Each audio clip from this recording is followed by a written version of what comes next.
नागरिकता संशोधन अधिनियम 2019 सीएए 3 निर्दिष्ट देशों में 6 अल्पसंख्यक समुदाय के प्रवासियों या विदेशियों को भारतीय नागरिकता के लिए याचिका दायर करने की अनुमति देता है जो धार्मिक उत्पीड़न के कारण भारत आए हैं। यह मौजूदा कानूनी प्रावधानों में कोई बदलाव नहीं करता जो किसी भी वर्ग, पंथ, धर्म या समूह के विदेशियों को पंजीकरण या देशीयकरण द्वारा भारतीय नागरिकता के लिए आवेदन करने की अनुमति देता है।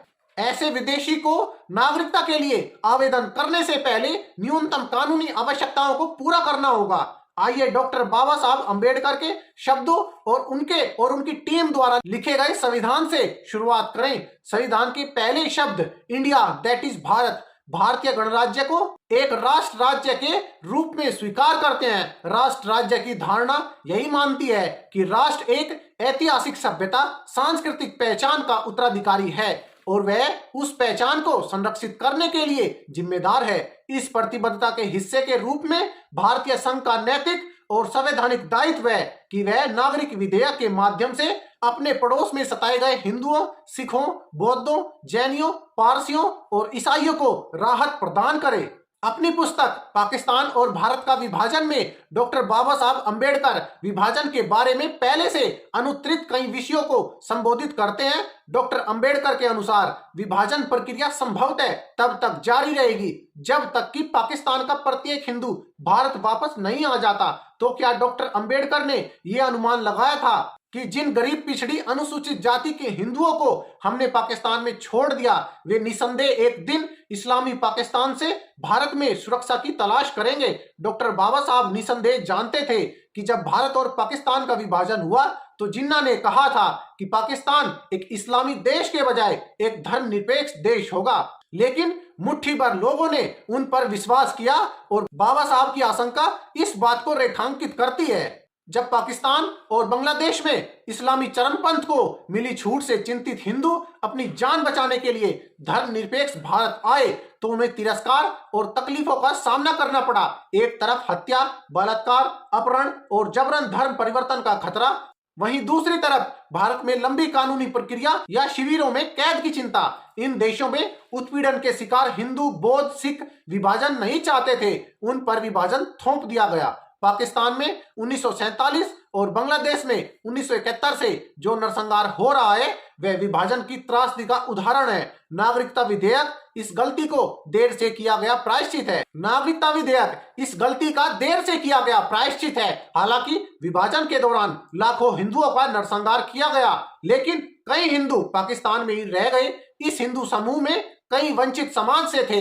भारत में राष्ट्रीय नागरिकता पंजीकरण 1951 में शुरू हुआ। 1971 में बांग्लादेश की स्थापना के बाद 24 मार्च 1971 से पहले जो लोग भारत आए और वहां बस गए उन्हें भारतीय नागरिक के रूप में नामांकित किया गया। हालांकि उसके बाद जो लोग आए उन्हें घुसपैठिया करार दिया गया। एक और बड़ा अंतर यह है कि वे घुसपैठिए के बजाय शरणार्थी हैं। धार्मिक उत्पीड़न के कारण कुछ लोग अपना देश छोड़कर भारत में शरण मांग रहे हैं। ऐसे में भारत को अपने लोगों को भारतीय नागरिकता देने में क्या दिक्कत है? अगर हिंदू भारत नहीं जाएंगे तो कहां जाएंगे?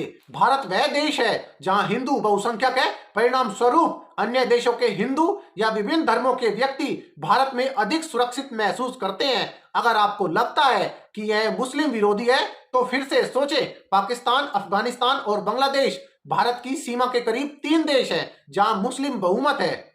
यहाँ रहने वाले हिंदू, जैन, बौद्ध, पारसी और ईसाई सभी अल्पसंख्यक हैं। यदि इन राष्ट्रों में उन पर अत्याचार किया जाएगा तो वे कहां भागेंगे? चाहे वे कहीं भी हो, उनकी जड़ें केवल भारतीय हैं। विभाजन के समय पाकिस्तान में हिंदू, सिख, बौद्ध और जैन समुदाय कुल जनसंख्या का 15.16% थे, जो 75 वर्ष बाद घटकर 1.5 से 2% रह गए हैं। शोध के अनुसार 2002 में पाकिस्तान में 40,000 सिख थे, आज उनकी संख्या 8,000 से भी कम है। इसी तरह 1947 में हिंदू और बौद्ध अनुयायी बांग्लादेश 1971 से पहले जो पूर्वी पाकिस्तान था उसकी कुल आबादी का लगभग 30% थे, जबकि आज वे 8% से भी कम है। 1970 के दशक में अफगानिस्तान में अफगान हिंदुओं और सिखों की संख्या 7 लाख से अधिक थी। लेकिन 1990 में गृह युद्ध के बाद इसमें लगातार गिरावट आई और वर्तमान में ये मुश्किल से 3000 लोगों तक पहुंच गई है। 2019 में होली की पूर्व संध्या पर